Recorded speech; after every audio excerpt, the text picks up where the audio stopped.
bienvenue dans cette nouvelle update lecture qui ne devrait pas être très très long puisque vous voyez juste il a une petite tête là. Puisque entre temps j'ai fait le vlog Hunger Games, donc j'ai lu les 4 tomes de la saga. Je vous le mets dans le i, si je ne me trompe pas c'est de ce côté.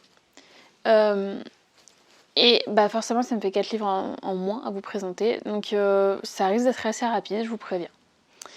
On commence tout de suite avec Catherine Arden, L'ours et le rossignol de Folio, aux éditions Folio et collection Folio SF. On est dans un roman qui se rapproche énormément de contes russes en fait, puisque l'histoire se passe dans la Russie médiévale. On va suivre une famille qui vit dans les bois, dans un tout petit village.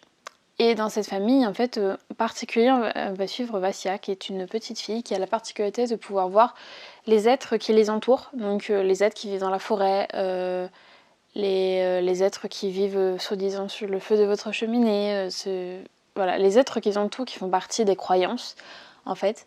Elle sait que c'est vrai puisqu'elle les voit. Et elle peut leur parler, elle peut les nourrir, etc. Malheureusement, la mère de Vassia va mourir en la mettant au monde et son père va être contraint de refaire sa vie, de retrouver une femme. Et pour ça, il va ramener de la capitale une jeune femme qui est comme Vassia, en fait. Elle voit exactement les mêmes êtres qu'elle, sauf que elle, ça ne lui plaît pas. Clairement, elle ne veut plus les voir, elle croit devenir folle.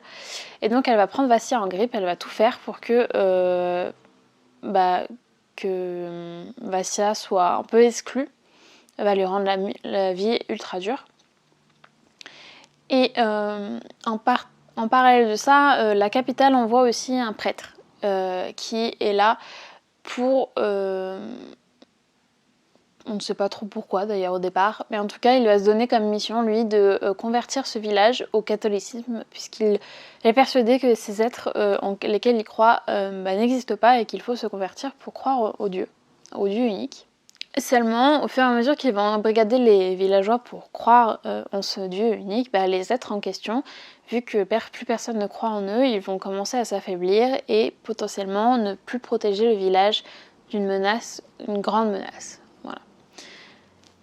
C'est très résumé puisque, encore une fois, je ne peux pas vous spoiler et j'ai peur de vous spoiler en ne m'arrêtant pas là.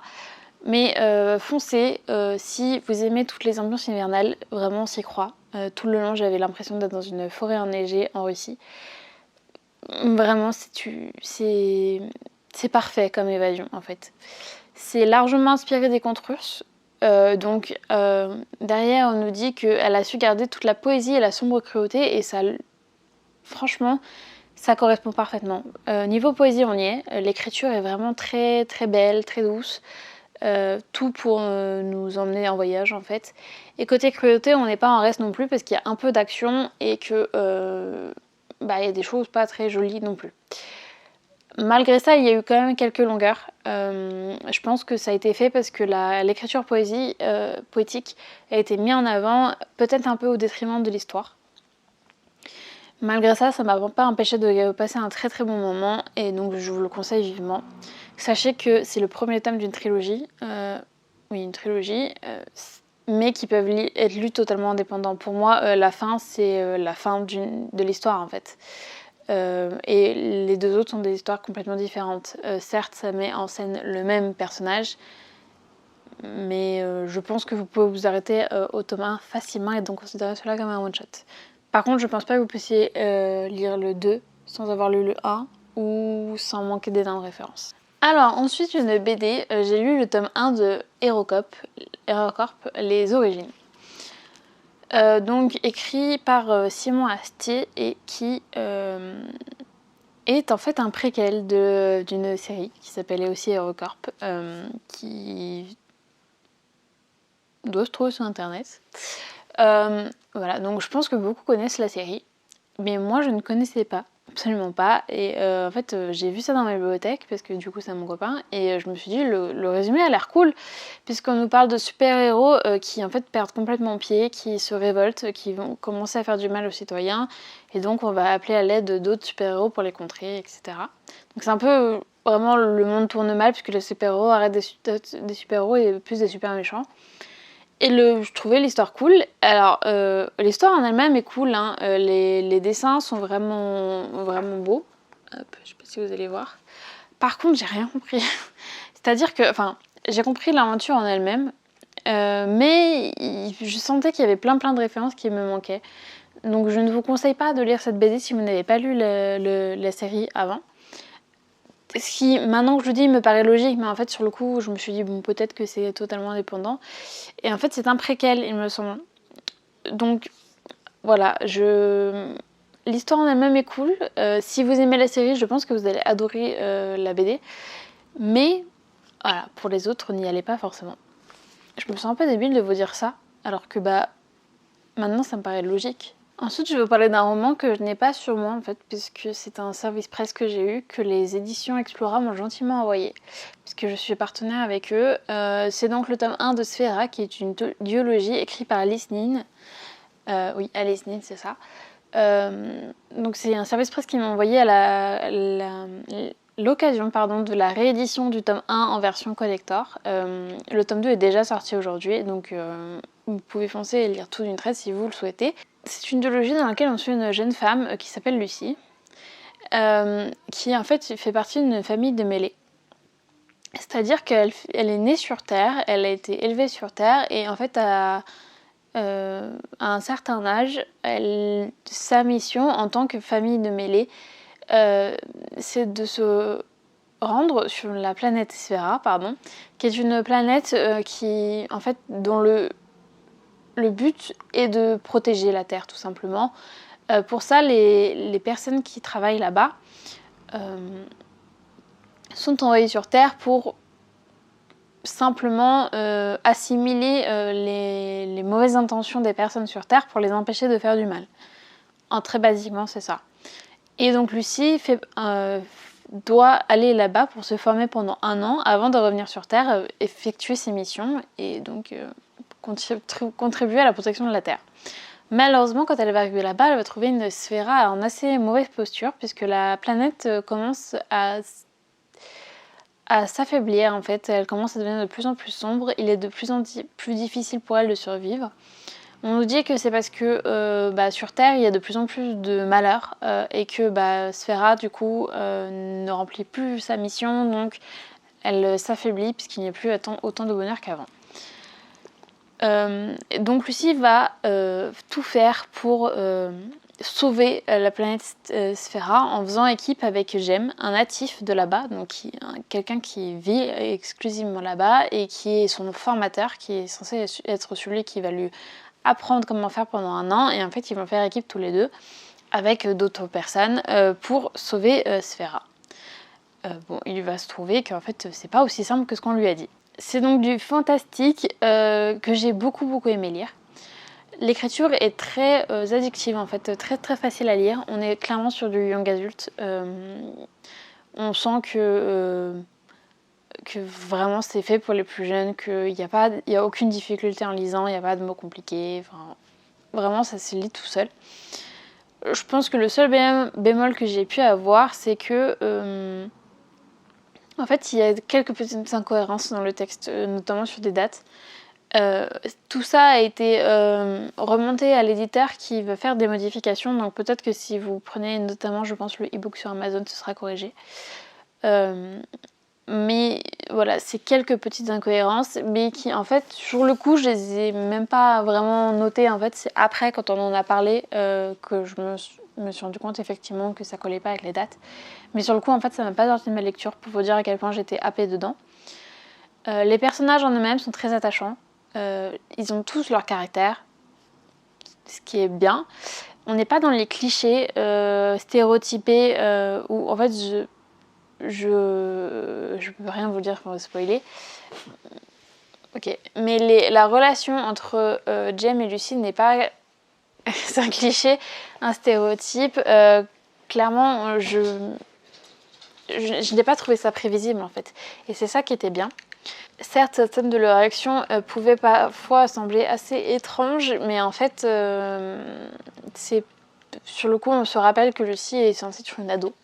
Elle n'est pas censée être majeure, il me semble pas, ou alors tout juste majeure en fait. Donc forcément, elle n'a pas encore la maturité et on sent qu'elle la gagne au fur et à mesure du roman, et ça c'est bien. Donc voilà, je vous conseille vraiment cette duologie, enfin du moins ce tome 1 parce que j'ai pas encore lu le tome 2. Mais je vous le conseille fortement si vous aimez le young adult et le fantastique et la SF. Ah oui, si, autre bémol qui me vient maintenant avec une pause, c'est que on nous donne plein d'éléments en fait sur Sphera. On nous dit que, on nous explique du coup le concept d'assimiler le mal sur Terre, mais on n'a pas vraiment d'exemple, ce qui peut s'expliquer par le fait que c'est un tome 1 et que potentiellement dans le tome 2 on aura plus d'exemples, parce que là c'était vraiment la formation de Lucie. Mais comment dire, en fait on nous parle de plein de choses, d'une forêt, de personnes qui sont potentiellement bannies, plus ou moins, sans rentrer dans les détails pour pas vous spoiler. En fait on a plein de concepts dans tous les sens, et en fait par moments on s'y perd un peu, on a un peu l'envie d'approfondir un sujet et on a un peu l'impression qu'on reste en surface, ce qui est un peu dommage. Voilà. Je pense que ça c'est le plus gros point négatif que je peux trouver à cette histoire. Ensuite, le dernier plus ou moins livre dont je vous parlais, en fait c'est un podcast audio. Je dis podcast parce que je ne peux pas dire livre audio puisque à la base il n'y a pas de livre en fait. C'est donc sur la plateforme Audible que j'ai pu écouter De Profundis, donc de Franck Combert et Jean-Baptiste Jeannot, donc, qui est lu par énormément d'acteurs, enfin de comédiens de doublage, je ne sais pas, enfin il y a énormément de voix en fait. Et j'avais très envie de vous en parler parce que j'ai énormément de mal avec les livres audio en général. J'arrive pas à me concentrer assez longtemps sur un livre audio, il faut forcément que je fasse quelque chose en même temps, sauf que si je fais quelque chose en même temps, j'arrive pas à me concentrer sur la lecture. Donc c'est un peu, ça tourne un peu en rond, c'est un peu le serpent qui se mord la queue. Et là du coup je suis tombée sur ce concept et j'ai été pris de A à Z. J'ai lu, il y a 6 heures en tout je crois, je les ai lus en 2 jours. Donc j'ai mis ça dans mes écouteurs et même en faisant autre chose en fait, j'arrivais à rester concentrée parce que tout simplement, ce qui me gêne dans les livres audio, c'est que la narration, en fait, typiquement c'est une lecture en fait. Alors que là, c'était entièrement fait de dialogue. Il n'y avait pas un seul passage descriptif. Et ça, du coup, c'était ultra immersif. Et c'est ce que j'adore en fait dans ce concept audio. Et j'aimerais en voir plus, mais je n'en connais pas beaucoup des comme ça. N'hésitez pas à me dire en commentaire si vous en connaissez d'autres, ça m'intéresse fortement. Mais en tout cas, je vous conseille fortement d'aller voir De Profundis. C'est donc l'histoire d'un monde post-apocalyptique où en fait les villes sont maintenant sous terre, puisqu'il ne peut plus y avoir de vie à l'extérieur. Et les seuls moyens pour survivre qu'ils ont, en fait, c'est d'envoyer des expéditions dans les tunnels qui relient un peu toutes les villes pour essayer de trouver des traces de civilisation, donc de notre civilisation actuelle, pour essayer d'en apprendre plus et pour essayer aussi de développer leur propre civilisation, parce qu'ils ont tout à redécouvrir en fait. Ne serait-ce que la nourriture, en fait, c'est dans des fermes souterraines parce qu'ils peuvent pas faire autrement, donc le choix est très vite limité. Et lors d'une expédition, il s'est passé quelque chose qui fait que on a tout un groupe qui a disparu dans des conditions un peu étranges, puisque pendant l'expédition, ils sont reliés par radio à leur base tout le temps. Et la base, en fait, appelle, on va dire, les policiers, en fait, qui sont la milice de justice, qui sont envoyés sur les cas étranges, qui font office d'autorité, en leur disant il faut que vous veniez voir, en fait il s'est passé vraiment un truc, l'enregistrement est très bizarre. Donc on va suivre notre commandant dont j'ai oublié le prénom, qui est envoyé là-bas, Julie, voilà. Julie qui est envoyée là-bas pour essayer de comprendre ce qui s'est passé, sauf que quand elle arrive, en fait tout le monde lui dit non il s'est rien passé, c'est un accident, et apparemment il cache des choses, voilà. En parallèle de ça, en fait, son commandant et le reste de ses troupes sont envoyés dans une autre ville où là, il s'est passé encore quelque chose de très étrange puisque toute la ville a été entièrement décimée dans des conditions absolument affreuses et donc il faut qu'ils sachent pourquoi. Donc peut-être que les deux choses sont reliées. Alors, sur le coup comme ça, je pense que le résumé me faisait pas rêver, mais c'est tellement bien interprété que j'étais à fond dedans. La qualité des dialogues était vraiment très bien, c'était tout à fait naturel. On sentait vraiment les émotions, on sentait que c'était pas une lecture en fait, que c'était une espèce d'interprétation et c'était vraiment très bien.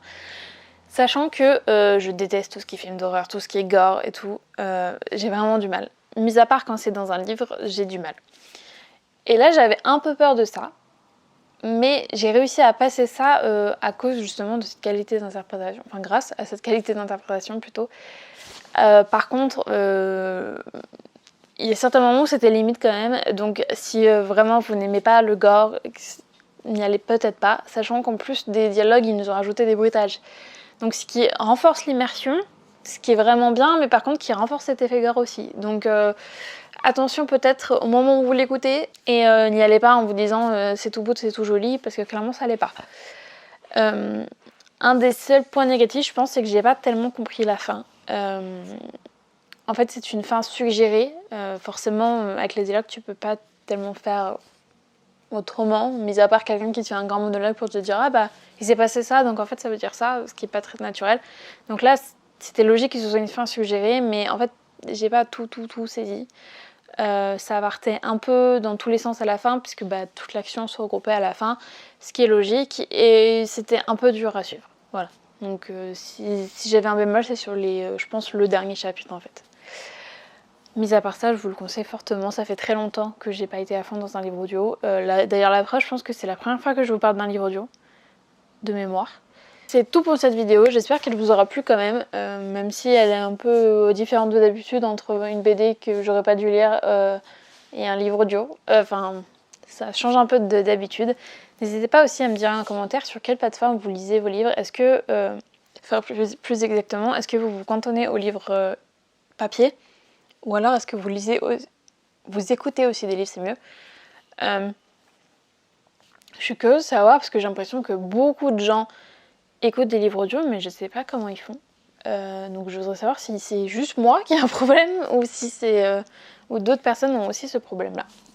Voilà. Donc j'espère que cette vidéo vous aura plu. N'hésitez pas à commenter, donc comme je vous l'ai dit, n'hésitez pas à vous abonner et moi je vous dis à la prochaine pour une autre vidéo. Salut!